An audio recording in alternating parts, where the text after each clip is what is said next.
আমরা জানি যে ভালো বীজ মানেই ভালো ফসল। আমরা সেই জন্য কৃষক পর্যায়ে আমরা এই গ্রামে দেখতে পাচ্ছি বীজ উৎপাদন হচ্ছে। আমাদের যে কৃষক ভাই এখানে বীজ উৎপাদন করছে ধানের, সে বিষয়ে ওনাদের সাথে কথা বলে জানবো। আসসালামু আলাইকুম। কেমন আছেন আপনি? আলহামদুলিল্লাহ। কি নাম আপনার? আমার আবুল বাশার মোল্লা। আচ্ছা, বাশার ভাই, জি এই ধানের বীজ তো উৎপাদন করছেন, জি। কত এই জাতটা কি জানেন আপনি? আমরা বিধান 114।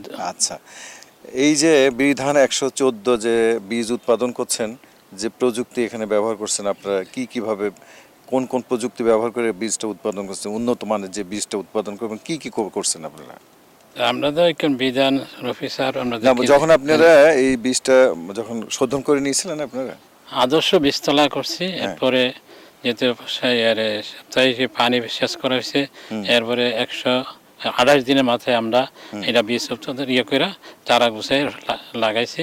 লাগানোর পরে আমরা 7 কিল 8 কিল বাজে বাজে একটা ফাড়ি কিল দেওয়া হয়েছে। এরপরে আমরা ধাপে ধাপে 2-3 বার সার দেওয়া হয়েছে। এখন বর্তমানে মাশাআল্লাহ দেখা যায় কৃষি জমি তো ভালো, এটা ব্রাশ রোগ প্রতিরোধের যে ভালো। এখন ভবিষ্যতে আল্লাহ জানে আমরা যে কী অবস্থা হয়। এটা এই জন্য আমরা বীজ উৎপাদন করার জন্য আমরা এটা প্রকল্প নেওয়া হয়েছে। আচ্ছা, আপনাদের এখানে উপজেলা আছে, উপজেলা কৃষি অফিস আছে, জি। ওনারা কি আপনাদের সাথে যোগাযোগ করে এসব? অবশ্যই কৃষি অফিসার সবিসার সব সময় আমরা সার্বিকভাবে যোগাযোগ আছে। ওনাদের মাধ্যমে আপনারা আমরা ওনার মাধ্যমে আমরা এটা বীজ উৎপাদন এটা পাওয়া গেছে আর কি। এইবারই তো প্রথম আপনারা? এইভাবে আমরা প্রথম পাইলাম আর কি। এর আগে এই বীজ উৎপাদন আর পাই নাই আর কি। এই নতুন জাত হিসাবে আমরা বিভিন্ন জাত 114, 104, 105, 113 এইভাবে বিভিন্ন জাতের এরা প্রকল্প এটা আসছে, এটা বীজ উৎপাদনের জন্য। কিন্তু রোগ বালাই পোকামাকড়ের কোনো ব্যবস্থাপনা নিচ্ছেন কিনা? এটা এখন প্রতিষেধক আছে রোগবালা প্রতিষেধক উপজেলা থেকে ওষুধ দেওয়া হয়েছে, এটা আমরা পরীক্ষা করছি।